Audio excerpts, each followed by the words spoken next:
You know, the part of the problem too is with this sort of discussion is that it's, and this is why I consider it a manifestation of ideological possession. It's predictable. Well, that's what knowing your stance on. But having a coherent ideology does mean that it is predictable, because you don't need an ideology. It is one logical thing that flows from another, and all those pieces tessellate together. So what I find very interesting about your thinking, I find it quite slightly baffling, is that I don't really see how all the pieces fit together.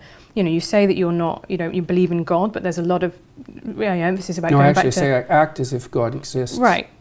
But, which is actually my definition of belief.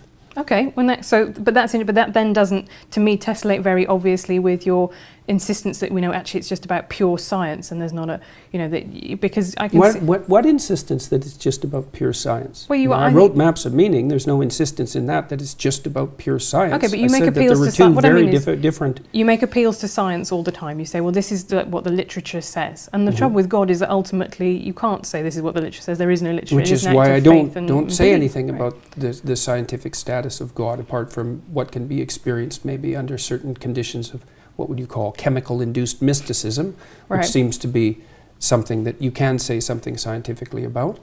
But I see that there's two different realms, right? There's a realm of values and a realm of facts. And in the realm of facts, science reigns supreme. But it doesn't in the realm of values. You have to look elsewhere. That was what the humanities were for, before they got, what would you say, hijacked by ideologues. And the idea that something should be consistent. You were talking about the necessity for consistency in ideology. It's like, I'm not hearing what you think. I'm hearing how you're able to represent the ideology you were taught. And it's not that interesting, because I don't know anything about you. I could replace you with someone else who thinks the same way. And that means you're not here. That's what it means.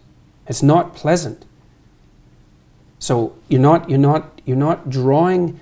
integrating the specifics of your personal experience with what you've been taught to synthesize something that's genuine and surprising and engaging in a narrative sense as a consequence. And that's the pathology of ideological possession. It's not good.